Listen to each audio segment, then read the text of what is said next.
Welcome to Innovate, presents Entrepreneurs in Tech. Today, we're delighted to have our guest, Mark Samuel, who is the CEO and transformational leader Thank of you. B State Corporation. Mark, thank you for joining us today. Can you please start by introducing yourself and providing insights on your entrepreneurial life, business, leadership, coaching Yeah, background, thanks. please? Yeah, thanks so much, Bob. I'm so excited to be here Same and here. so honored to be here. It's just going to be a great conversation, I Yes. think, that we're going to have. Yeah. Yeah, I'm an old guy, so I've been doing this work for over 40 years, really tracking companies and businesses as they've evolved over time. Like it's so crazy how different things are today than they were obviously 30, 40 years ago. But I have to say, the change in let's say the first 30 years is actually slower than the change in the last 5 years. Like things have sped up to such an extent, Mm. and it's such a game changer for people. And we have to get and so my work is all about helping organizations reinvent themselves, like create a different paradigm. Not necessarily it's a completely new business to reinvent in that way, but reinvent how they approach their business, Mhm. how they approach their customers, and and more important, how do they approach their own people. It's a completely different generation, and we've grown up with such different experiences for the people who have been brought up in the last 20, 30 years. I mean, your experience and knowledge, I mean, it's fair to say you are a walking encyclopedia when it comes to that. I have to say, 40 years and you've seen the transition and the changes, especially now Yes, where technology, I wouldn't say taking over, but it's becoming a big leading part and the moving vehicle for every company. And a lot of the company have to make that absolutely. transitions. That's where you come in Yes. and help. And That's yeah, uh, and so yeah, that my work is all about changing mindset, yeah, changing habits of behavior, yes. and opening ourselves up to what is reality in 2 to 3 years. Amazing. I'm so excited about this conversation and interview and discussion. Actually, I'm going to learn a lot from it, just not our viewers and, and listeners. There's a lot to talk about the entrepreneurial lifestyle, the business leadership, Yeah. coaching background. And you have such a huge, massive, insightful background. Mark, I don't know where to start, but you know what? Let's go back Yeah. let's go back to your teenage years or maybe a little bit after. What Mhm. really motivated you and got you all inspired and excited and say, this is what I want to do, this is my path of life, this is what I want to carve in, and that's I'm making it that way. Well, and and let's let's be honest with our viewers here. Yes. What I'm doing now was never what I intended.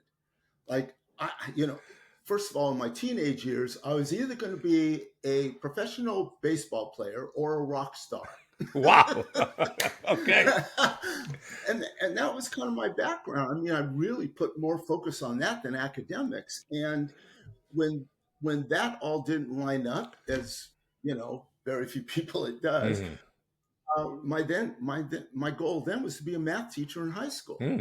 and because math was my thing, and I even have my bachelor's degrees in applied statistics. So it's kind of a bizarre um, transition where now I'm working on, in a way, the people side, but I come with a math background, which means I'm always looking at data and I'm looking at patterns. And um, what what really created the first transformation for me Hmm. was an experience when I was doing team building with an executive team. And I did the whole traditional style of that: focus on relationships, build trust, make people feel good, part of a team. And They loved it. I got great evaluations. I came back 3 months later. I wanted to have a meeting with the CEO, and I'm walking down the halls, and people are treating me like a rock star. I mean, oh man, that was the best session ever. And the last person even gave me a hug, and we talked a little bit. And she said, "Oh my God, it was so transformational. I mean, it changed my life." And I go, "Wow, that's wonderful." And I asked one question, just innocently, which was, "So, how's the team doing?" "Oh, well, the team is just as dysfunctional, but we all thought your session was the greatest." Mm. And I went from feeling on top of the world to, oh my God, because I'm very outcome driven, Yes. and I was, integrity was the whole game I went into. I didn't want to do anything better than anybody Yes. else. I just wanted to be integrous about it. And when she said the team was dysfunctional, I go, I completely failed. It doesn't matter that you feel good. It doesn't matter that I'm glad that your life changed for the better. Yeah. Really happy for you, but I'm outcome driven. And at that point, I literally said, I'm going to study organizations for as long until I figure out what is the missing link. Because I was taught by the best in team building at the school I went to, UC Irvine. Mhm. Uh, and the people that taught me were practitioners. So it's not like it was all theory. It was like really good stuff. It didn't work. Mm. And and I was the kind of guy, I grew up at a time, I'm so much older than everybody else. I grew up at a time when you always believe the teachers. It's like whatever I'm taught must be right. Yes. If the newspapers say it, it must be true. Yeah, I know that's really naive, especially today. But in any case, when I did my study, and it took me 2 years, Yes. the one theme that was common with everybody, no matter where I went, no matter what level, what industry, lack of accountability. Got it. Lack of accountability. Absolutely. We're going to get into Yeah, that. So, really, yeah. should I say this is where the whole, what started the whole transformational business Started. culture? Got it. Got Yes, it. Got it. yes, Okay. yeah. I knew that nothing is ever going to stick if there's no accountability afterwards for actually doing things differently. Hmm. And I don't mean punishing accountability. It's like, how can we create an environment where we can count on each other? So the first thing that you count on people for is showing up, Yes. keeping commitments, doing their part, making changes. Like if you don't grow, you're done. You're obsolete. Do you feel that a lot of the part of the corporate culture is the changes? Everybody's afraid of changes because they say, as the old say, if it's not broken, why fix it? Yeah, which is a really Bad. bad concept. Yes. Oh my God! Yes. If it's not broken, don't fix Yeah. it, and you'll go out of business. That's the story of Blockbuster. That's the story of not necessarily that they go out of business, but their business changes Hmm. significantly. BlackBerry. It's a story of Kodak. I mean, it's a story of industries. Like most people aren't old enough to realize the U.S. owned the TV, radio, stereo business much before Japan took it over. Hmm. So Owned adaptation, it. adaptation and change is extremely crucial for Yeah. for continual growth and success. Yes. And I'll tell you a little secret that's like, I don't say this to many people, so I'm just going to share it with you. One of the main reasons I work with organizations is because it has to change. It forces change. But if people can embrace it, it actually is something that's going to help them in their personal life. Because I can guarantee you, now that I'm 40 years later in my, I'm to be honest, I'm 70. So I'm an old guy. I can tell you, life is going to change on you in ways that you never asked for, never wanted, never dreamed of. Yeah. If you can't adapt to that, you're done. So what's the fear of not embracing? There has to be a reason then. Is it the Yeah. unknown, afraid of the unknown, not having enough knowledge, not learning about it? Yeah. People's fears are generally in two different areas. One is, I'm afraid I won't be successful and I'll fail, Yeah. or I'm afraid I'll succeed and end up with too much responsibility and get overwhelmed, Mhm. in which case I'll still fail. So people's fear is always residing on. That's why people stay in their comfort zone, because they're used to it.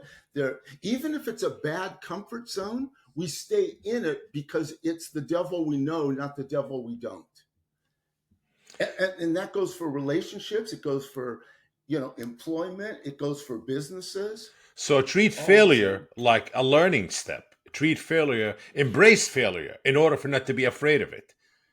Yeah, you have to. Mhm. And the good news is that because change is happening so fast Yeah. now, we can embrace the concept that I'm sure you've heard: fail fast. Hmm. Fail fast.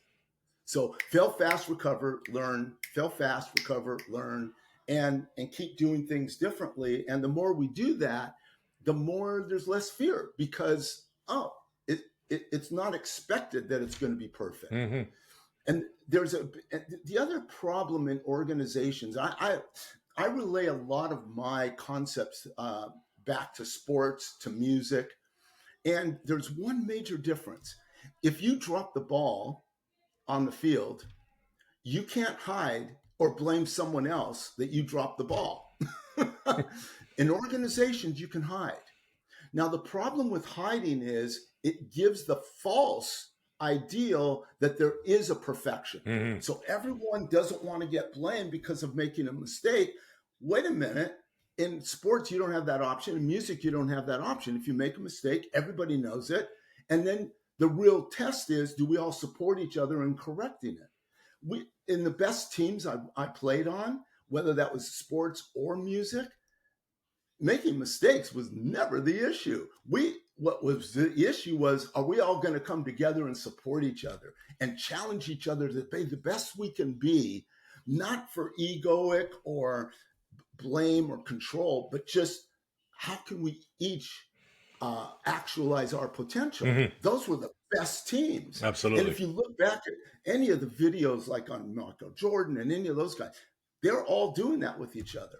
So the problem in organizations, we have a false sense of perfection, a false sense that you can't make a mistake. It's not safe to talk about it. It's going to make me look bad. There's so much ego, pride, and it's threatening. Amazing.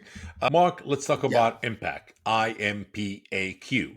What was yeah, Impact's original huge. vision Yeah. when you founded it in 1986, prior to becoming, or it becoming, the B State? Yeah, the whole purpose of Impact, and in fact, we actually asked our clients, because before it was Mark Samuel and Associates, and I didn't want to have it be under my name. So we literally went to our clients to say, what's the difference that you keep hiring us? Hmm. Because we're not really good salespeople, so but we're really good at repeat business.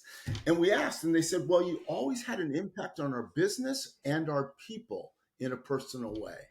And And I said, great. And at the time, there was compact computers. And there was too many other businesses called Impact. So I said, let's call ourselves Impact with the Q. yes. Uh, And that's how it started. But the whole point, the vision was, we always want to make a valuable, meaningful, positive difference, not just based on evaluations. mhm. Evaluations are smiley sheets at the end. Do people feel good? Honestly, I don't care whether people feel good. What I really care about is, are you growing? And sometimes growth doesn't feel good, Mhm. Why? you know, because it's hard, because it involves making mistakes, it involves change, it involves God. It's like, I can't do this. It raises self-doubt. It's overwhelming. I've done a tremendous amount of change in the last year, some of the hardest I've ever had. But boy, it was like I had to do everything I could to work with myself to get through it. It's something to get through. It's not something to avoid because it doesn't feel good. But we all want to feel good, so a lot of times we avoid change. But it's really about, how do you face that and work with yourself through it. Because you have to reinvent yourself. Yes, Keep that's right. reinventing, You always reinvent. have. Yes. Yes. What was the challenges that you faced with Impact, and what was, if you have any success stories, you would share with us on Impact also? Yeah. Yeah. So in the first, especially the first 5 to 10 years, when I first created a team system Yeah. that actually produced measurable results, and people hired us for those measurable results, and it was more systemic, less relationship. And we also learned that we could accomplish a lot in a short period of time. The biggest problem was people wouldn't believe it. Oh, you can't do that. It takes it takes 2 or 3 days, if not weeks, to create a vision statement. You're saying you can do it in 2 hours. It's like, oh, we're never going to hire you because we don't believe you. Hmm. I even went to one guy who said, who had an RFP for team building, and I gave him our approach, which was all systemic. Hmm. And he literally told me, he said, it was a good proposal, but it wasn't team building. And I'm like, what do you mean? It's all I know. And he said, no, I looked at all the different proposals. You're the only one that's different. Mm. So I don't, this isn't team building. This is something different. And it was like, I literally was perplexed. So the hardest thing was credibility because I was doing something so new. Now, just to give you a sense of this, when I do my same, obviously I've improved it, but when I do the basic same process today, Hmm. 35 years later, people think it's leading edge. Wow. So if it felt leading edge today, How do you back feel? then, Yes. it was just too hard. I was too far ahead, didn't know it, didn't think of it that way. For me, it was just logical. Yes. Yes. Logical. Sometimes it does feel that way, but it does make a lot of sense. Um, Right. Mark, let's talk about your role with the University of Santa Monica. You were uh, organizational consultant, and how did it? You know, yes. how did that role really shape your approach into business transformation or corporate culture transformation? Well, it actually started by, I was actually a student of the Uh school. huh. So I got my master's degree in spiritual psychology. And Spiritual it, psychology. At yeah, first time I hear that. which I know they more or less invented it. And the whole approach was, how do you change from the inside out? How do you take such full responsibility for whatever is going on? So, just to give you a sense of it, one of their main themes is the how you relate to the issue is the issue. Hmm. So it's not about the issue that just happened, whether it's losing a job or whether it's a relationship broken. It's not, you got an illness. It's not that that's the issue. The issue is, how are you relating to it? And and so it doesn't matter then what the change is. You have to work with yourself mentally, emotionally, and physically to heal anything that creates limitation, restriction, frustration. That's all you creating you. So often we want to blame others. Well, you hurt my feelings. No, no, no. They said something, and then you hurt your own feelings by interpreting what they said against you. Because really, what they said Hmm. is about them. Yes. It's not about you. It was aimed at you. You don't have to own it. If I said, you know, Bob, I can't believe you're a murderer, you go, what are you talking about? You wouldn't react. You wouldn't get angry. You just wouldn't react because it doesn't fit you. But if I say something that taps on something that you still feel about yourself, you're going to get defensive or angry about it. Hmm. So we have to learn, and when I finally learned that, the first place we applied it was in organizations that were downsizing. So they asked us at what time, and I got the call. I'll never forget it. They said, um, "We're going through a downsize, and people are really upset about it, and morale's going down." And I'm thinking, yeah, so that would be called normal. Yeah. Like what? Well, we want you to come in and help us improve morale during our downsize. And it was like, oh my God, this is a test for me.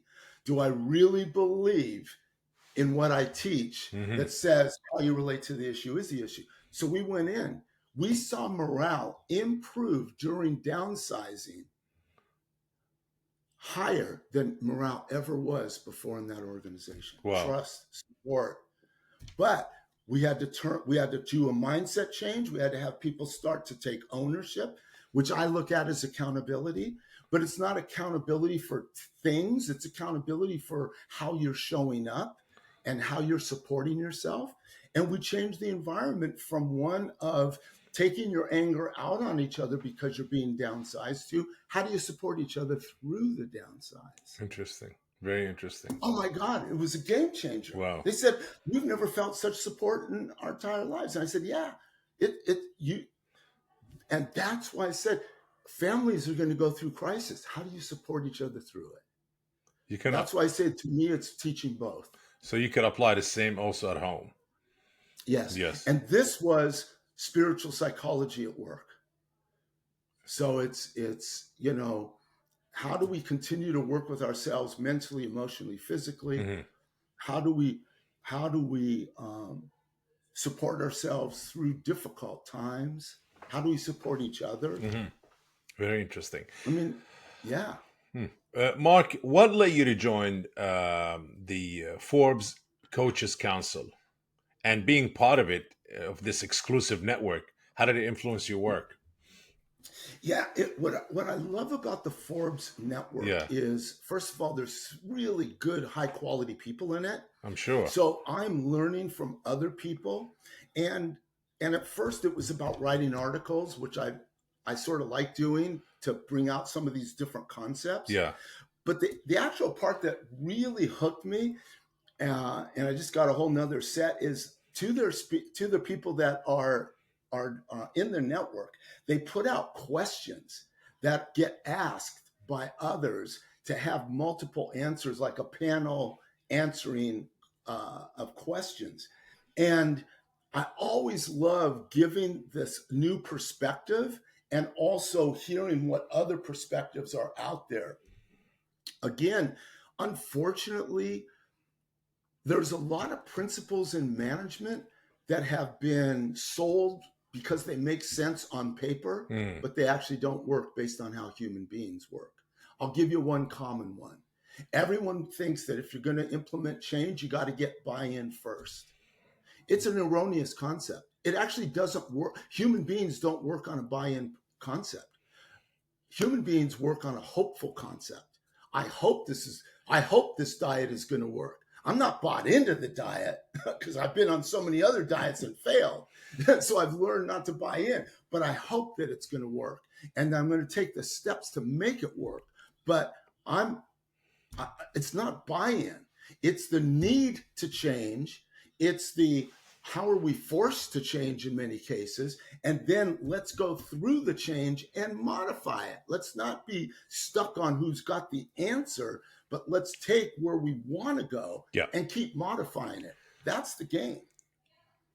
Um, how do you adapt your methods to different cultures and environments? Well, that's such an important question because, you know, um, too often we think people are like us. Yeah. So we create our models and our systems and our approach and style based on what we like, what's comfortable for us, etc. And the first thing that for me is I have a very deep respect for human beings, regardless of what their experience is or background or where they come from. So I'm always starting by being the student and learning, Hmm. not by being the expert. I hate experts. Experts are, in my viewpoint, creating status quo because they think they already have the answers. Hmm. So they're no longer growing. So I'm always going into new cultures to learn how they function. Just to give you an idea, I was working in uh, China Hmm. with a Korean group. Okay, it was a global company. They wanted to have everything in Hong Kong, so they brought people from Japan, they brought people from Korea, they brought a team in from China, and I was working with the Korean group, South Korean group at that time. And I'm doing my normal shtick. No one's reacting. Everyone's polite, sitting there, not saying a word. And I'm thinking, I cannot continue this process If nobody with could people not respond. no, right, no response. Yeah. So I literally got completely off the agenda and I sat down and I actually asked them one by one, what imp- what did you learn from our last couple of hours? what would you like to say about any questions or whatever? And boy, I couldn't get them to stop talking. I just needed to invite them. Yes. So it was the invitation in their culture that allowed them to speak. But instead of being forceful about it, I just kept changing it up. And if that wouldn't have worked, I would have done something different. In Mhm. other words, I'm there to be of service to others, not to force my way on others. And as long as I keep that mindset, I can respect any culture. I've worked with so many different cultures: Asian, African, Native American, totally different culture, Mhm. than even though they're all in the US, totally different culture. I've worked with different religious groups: Catholic, Jewish, fundamental Christian. It doesn't matter to me. It's like we're all human beings. We all have fears, we all have beliefs. Now the question is, how do we care for each other? Mhm. How do we adapt to what is being asked of us? Because to me, it's all about being of service. Interesting. Um, Yeah. Mark, can you describe how the B state mythology helps organization achieve breakthrough results? Yeah. One thing I learned a long time ago, it actually started with the spiritual psychology, but it wasn't completely formulated then. It evolved. It was a discovery that we cannot create a transformational state when we're stuck in our current state. Hmm. Very difficult. Very difficult, because we get logical and we think that the way to get to the transformational state is by fixing all the problems in the current state. And that never works. That's the problem that most organizations are having today. They have a continuous improvement, lean model of improvement. And they need to have that. So I'm not against that. That is great when you want to modify your current. But if you truly want to create a breakthrough state, you can't be stuck in your past. Now, here's the problem. How do you get out of it? Because you're overwhelmed and surrounded by it. And here's the trick. I'm going to give it away right now. It goes back to what you did when you were 5 years old. When you were 5 years old, everything was about imagination. Hmm. And you imagine being a firefighter, you could play for hours, pretending to be that firefighter, acting like the firefighter, being in the danger zone of the firefighter. Didn't matter. You could be a doctor, an astronaut, a nurse, a parent. Doesn't matter what occupation, you pretended to be it and lived it. And we all have that ability. Problem is, starting 7 years old, approximately, we all learn to become rational thinkers. And again, don't think that's bad, but we learn to replace imagination with realism. Hmm. There's nothing breakthrough about realism, because all you're being realistic about is the past.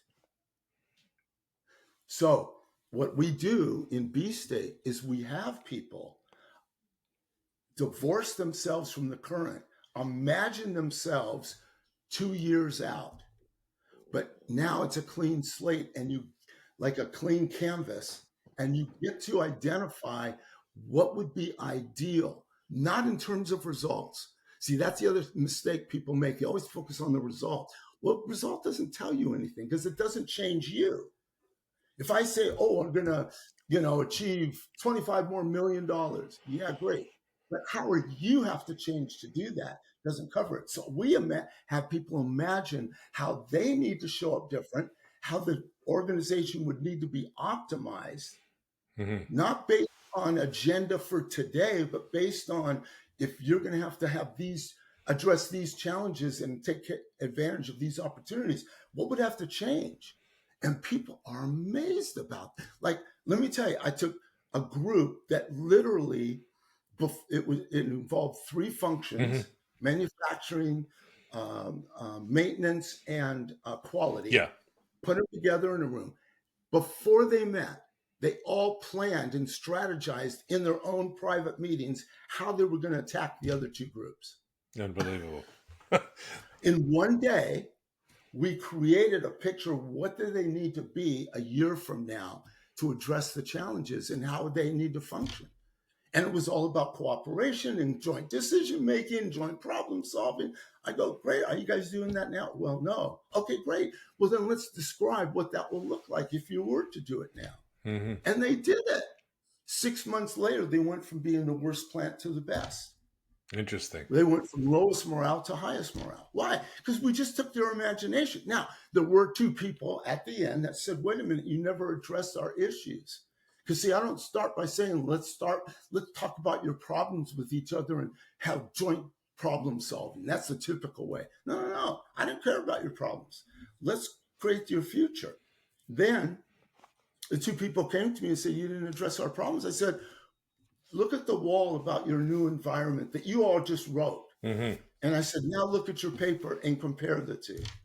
And they literally, I didn't give them any answer. I just had them look, and they looked and they looked and they said, oh, these problems won't exist in that environment.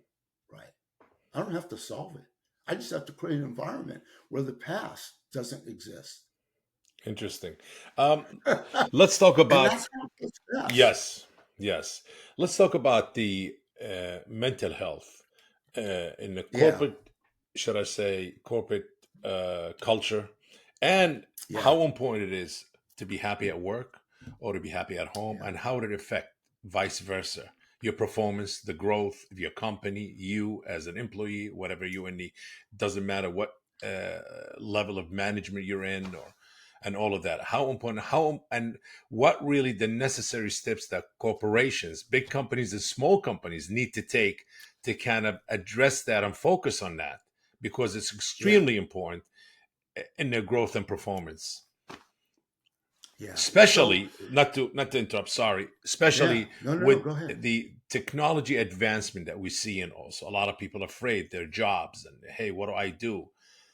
Just a lot of these issues that really, I would say, it's been shoved under the rug, hasn't been addressed, and it's really the main driving, should I say, component in the growth of any company and their employees. Yeah. Yeah, Yeah. I think there's, first of all, I think mental health yeah. is going to keep becoming the biggest issue in Hmm. organizations. And the reason for that is there's so much change and there's also so much stress, and people financially Mm.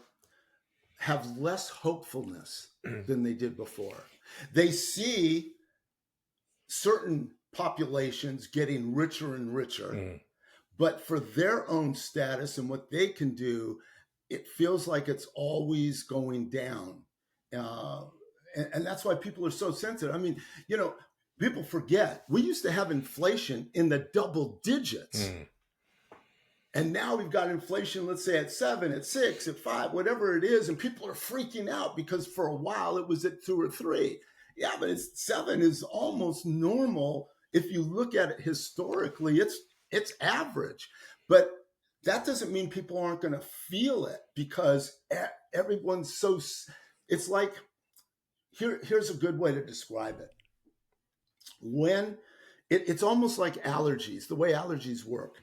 Some people oftentimes think an allergy is, oh, I'm allergic to something, so I have a reaction. In many cases, that's not the way it works. Allergies are cumulative. And I had to learn that based on where I lived. And because I'm allergic to environment. Mhm. It didn't affect me the first 3 years.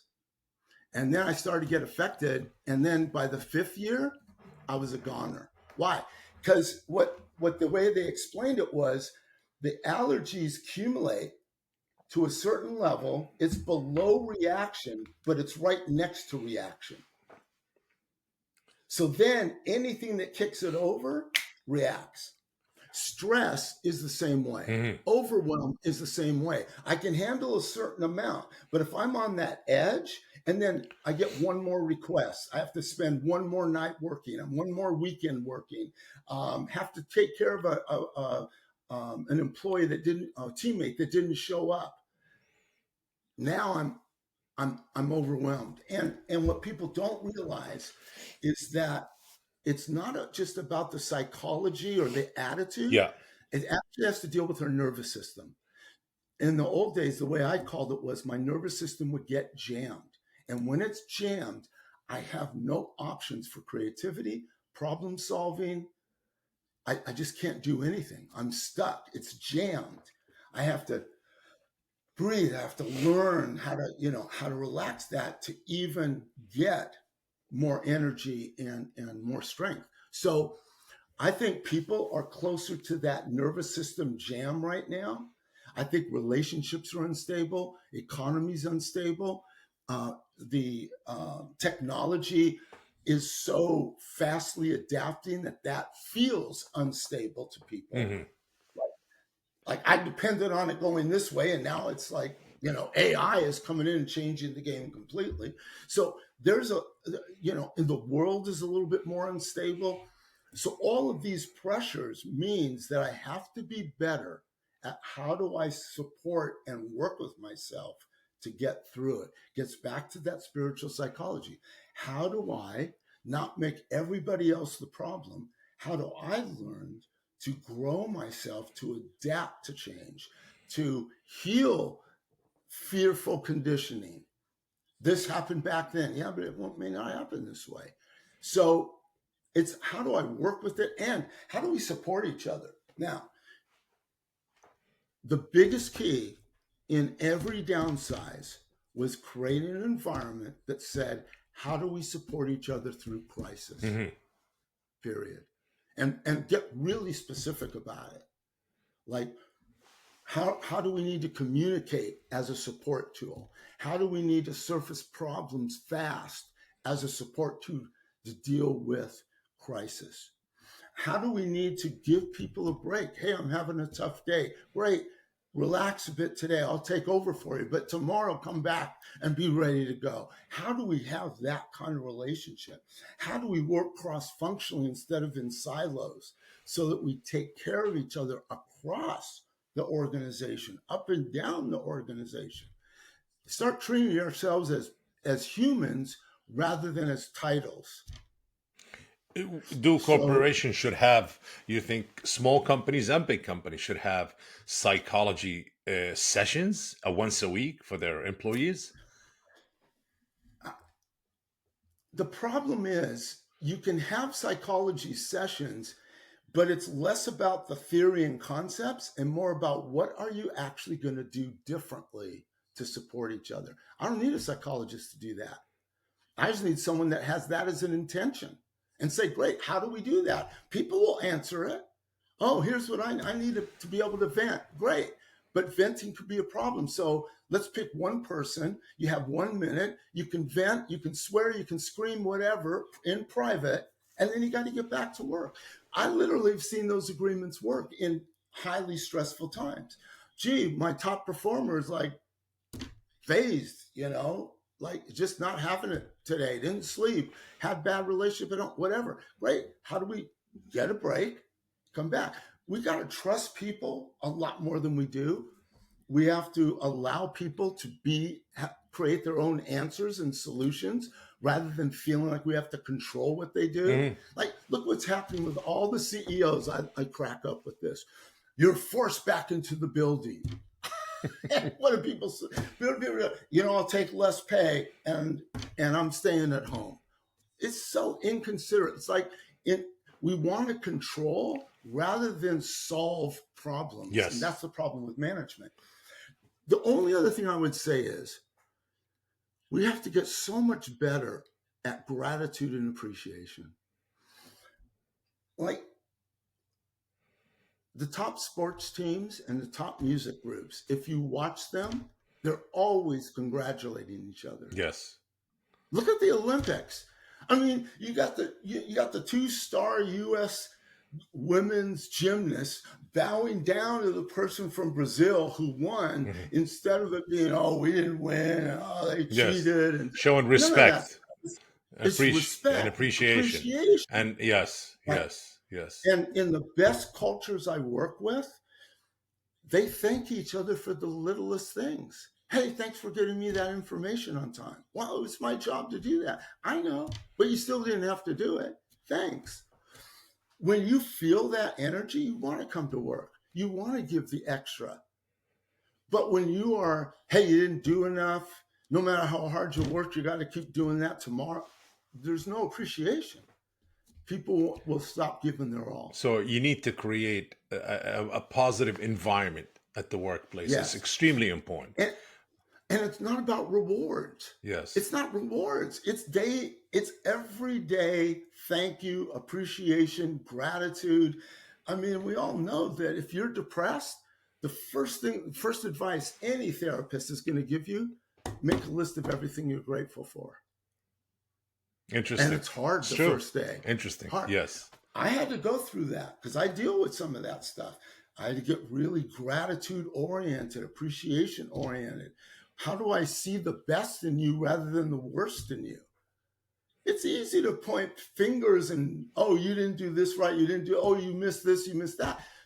What about the 95% I got right?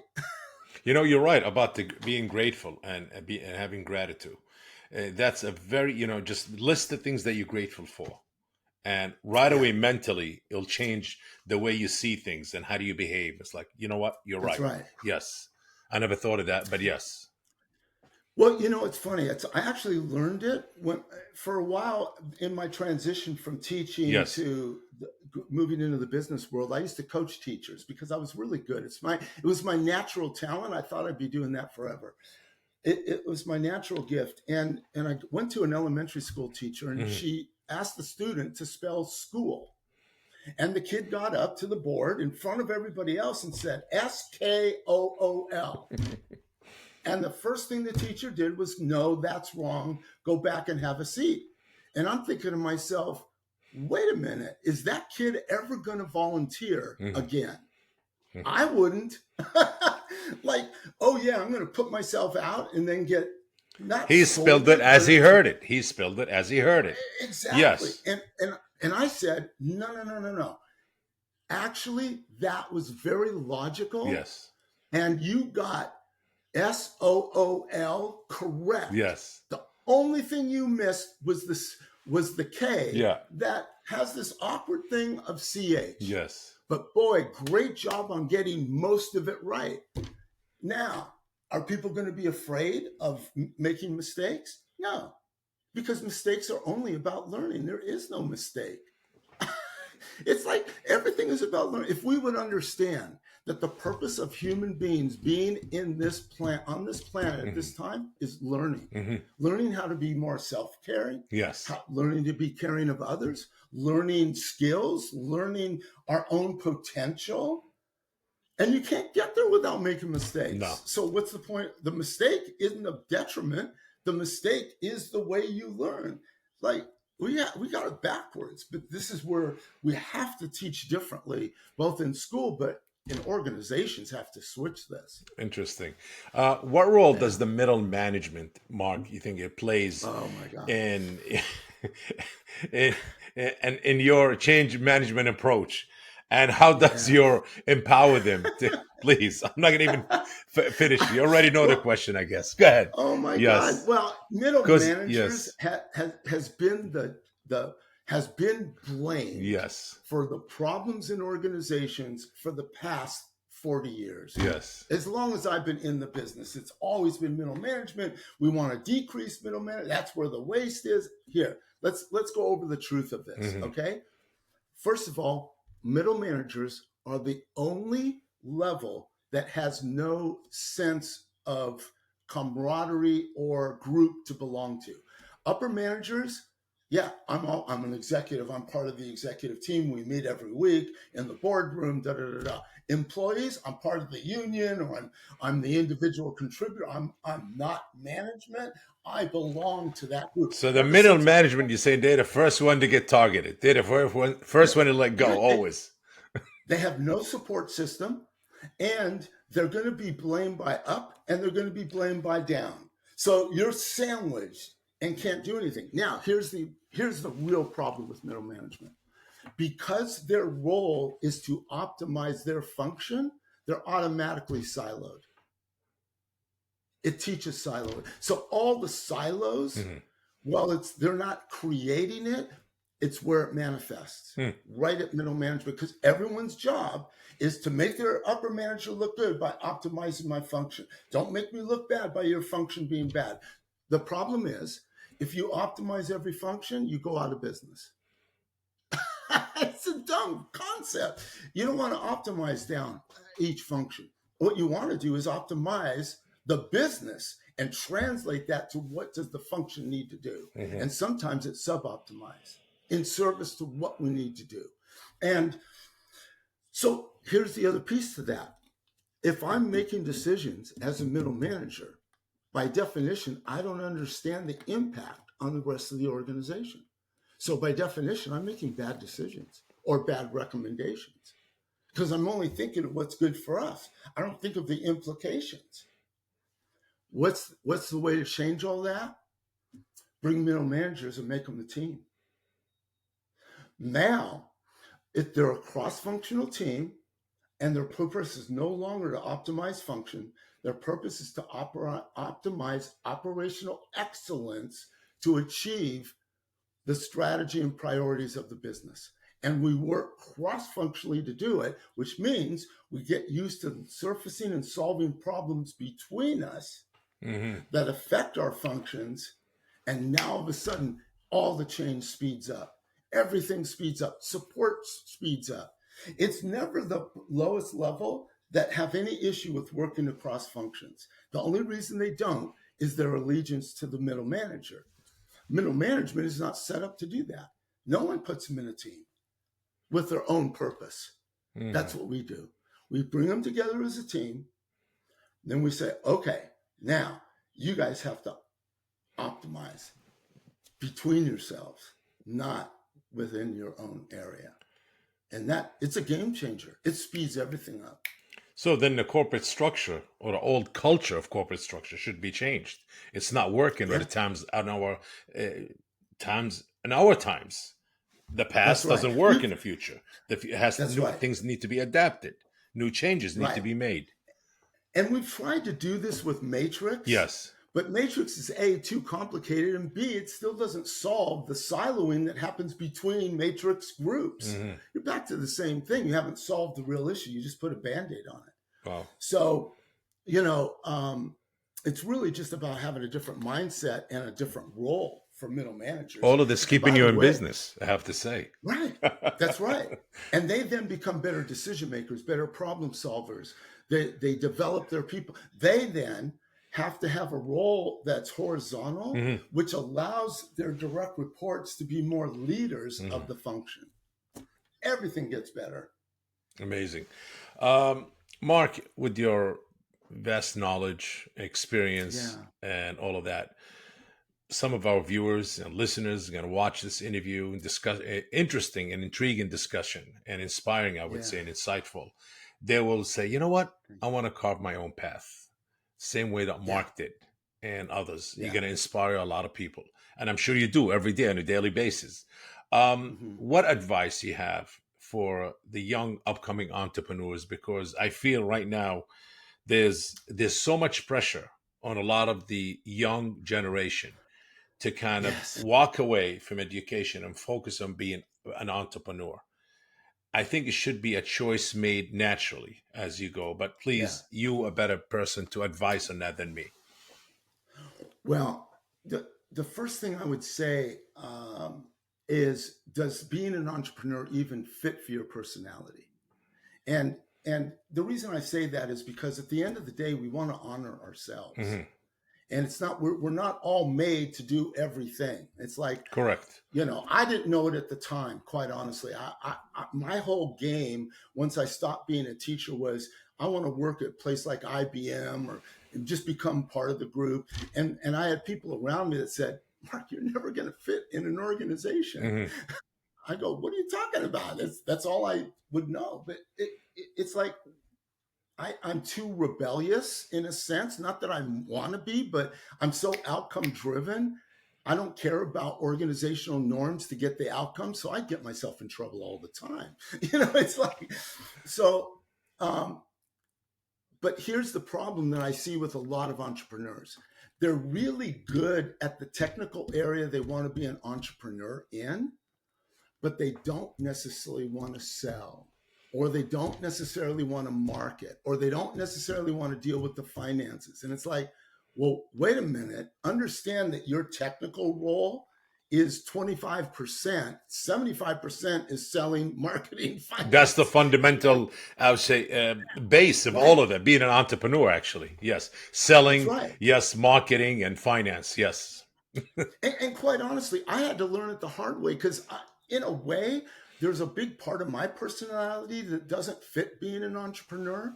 It just happens that I'm, got really good at what I do, and a lot of magic took place. But uh, I'm very security oriented, so I like the paycheck every month. yes, Well, if you want to be an entrepreneur, that can't be your driving force, yes, And so the first thing is, does it really fit who you are? And are you a scrapper? Because you've got to be scrapping if you're an entrepreneur. You can't just be waiting for the business, thinking you're going to do the right things and business is going to show up. It doesn't work that way. You got to think outside the box. You got to scrap, etc. yes, Now, the second part is, what's your vision? Like, what's the impact you want to have that makes you? Because eventually, what entrepreneurs need to do is, it's not about selling their business, it's about selling their vision. And correct. and as you grow, you need to get people who are extremely dedicated to your vision, but who are really good at executing. Hmm. They don't want to create their own vision. They just want to operationalize and manifest it, and they will work hard for it. So you could stay the visionary entrepreneur, and they become the doers and the accountability holders and the setting expectations.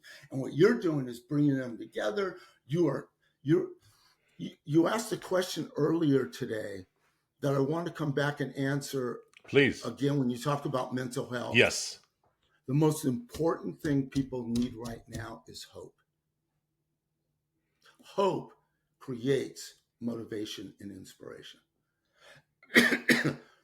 The hope I'm going to lose weight, the hope I'm going to make more money, the hope that I can raise in my career. It's the hope that drives me.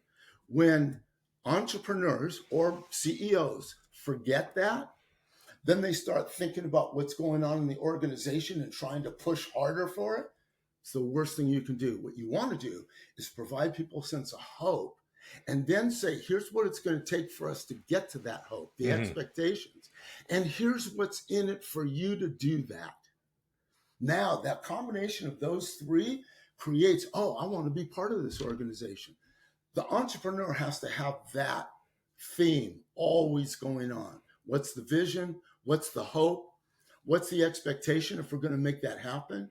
Even if it's temporary expectation that we're all going to have to work 20 hours a day for the next 3 months. But if we do it for 3 months, man, here's what's going to happen. And if you do it, here's what's in it for you.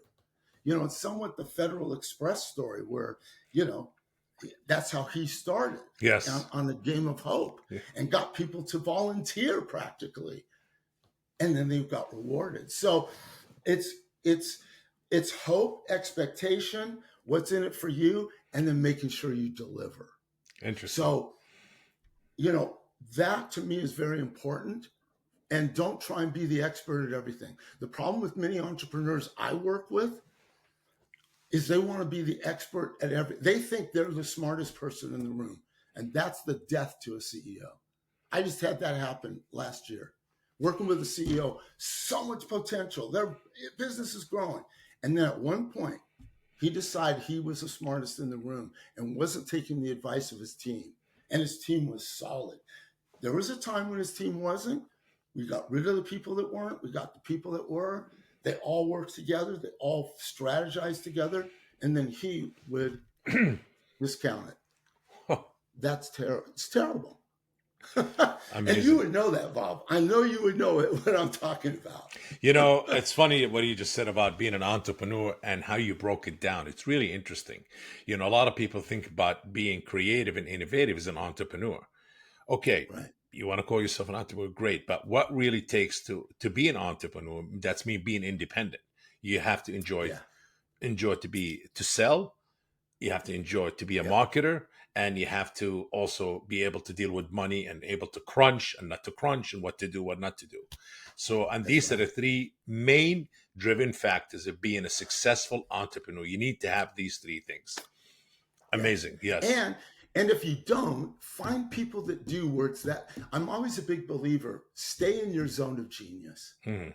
Don't be in your zone of excellence. Be in your zone of genius. Now, there's a time when you'll have to do your zone of excellence to get But do you by feel there's because a you social don't have pressure of being resources. an entrepreneur now? Do you feel it? Like a lot of the young, Oh, they failing, and because of they leave school, they say, I don't need education. I want to be an entrepreneur. I want to yeah. pursue this. I want to pursue that. I want to quit my job and be an entrepreneur. Then a year or 2 year later, I need a job. It didn't work Right. out. That path didn't work. Right. Yes. I think that's really true. Much more so than in my day. Yes. There was no pressure like that in my day. But today, look at all the people that are in social media success stories. They're all people who did exactly what you're talking about. Yes. Yeah. Dropped out of school, Yeah. made billions of dollars. Oh, well, And if you're not an entrepreneur, you're a failure. And that's the other problem to and it. that's right. Yes. Yes. Yes. Yeah.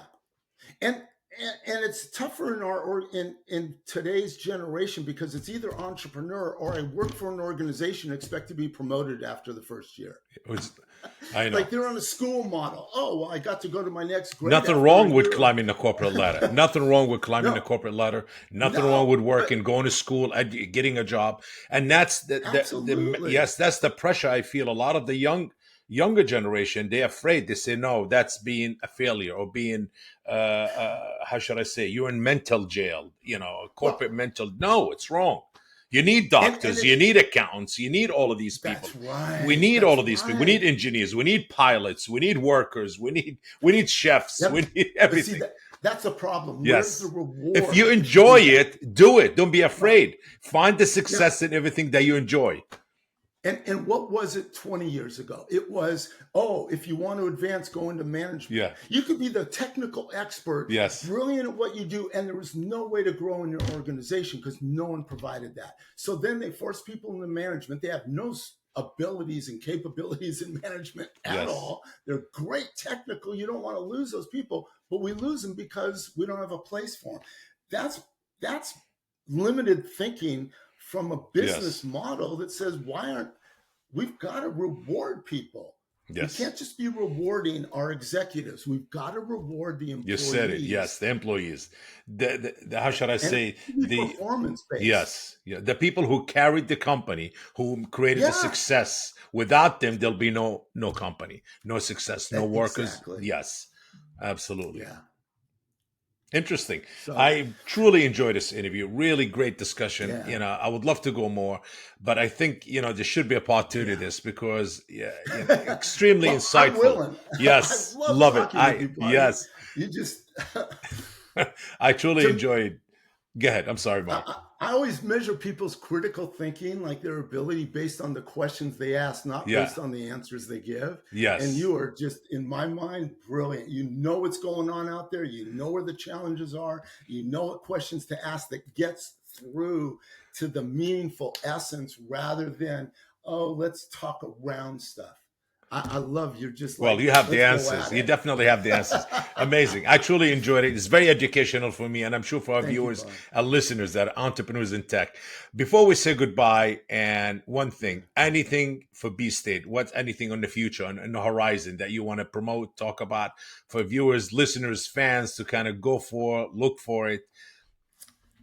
You know, it's a. I'll tell you what we're doing. That's going to be a little bit mind blowing because we, as I said before, we help teams and organizations create what is their B state picture of success. That's a paradigm shift from today. Yes. Well, I decided to get out of my box and do my own B state change, and came up with. We are now coming out with an app that helps people create a picture of success when they're having surgery Wow. because surgery creates such fear and anxiety.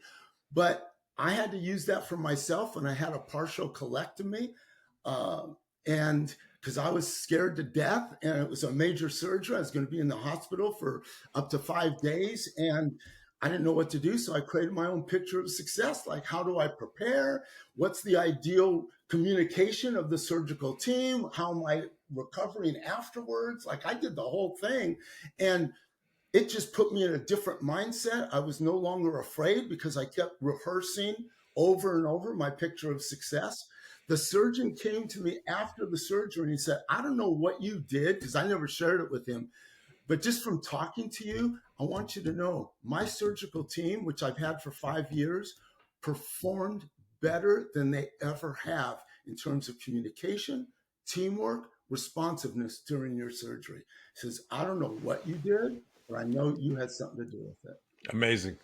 And Again, it's like, I want everybody to experience that. yes. So yes, I help organizations, but I want to help people worldwide prepare for something that's really a hardship for them and their families. Amazing. Overcome their fears. Overcome your Yeah. fear. Yes. And creating an ideal way to get through it. Yes. I like that. Very interesting. Yeah. Yes. Very Definitely. We need a exciting. part 2 then. Definitely. Yes. Mark, I love thank you it. for joining us today on Innovate Presents you. Entrepreneurs in Tech. Be sure to connect with us on social media. Until next time, keep innovating, stay curious, think outside the box, and take care. Oh, love it. Yes, sir. Thank you, Bob. My pleasure. If you enjoyed today's episode, make sure to share Innovate Presents Entrepreneurs in Tech podcast. And if you're joining us on YouTube, please like this video and subscribe to the channel. Until next time.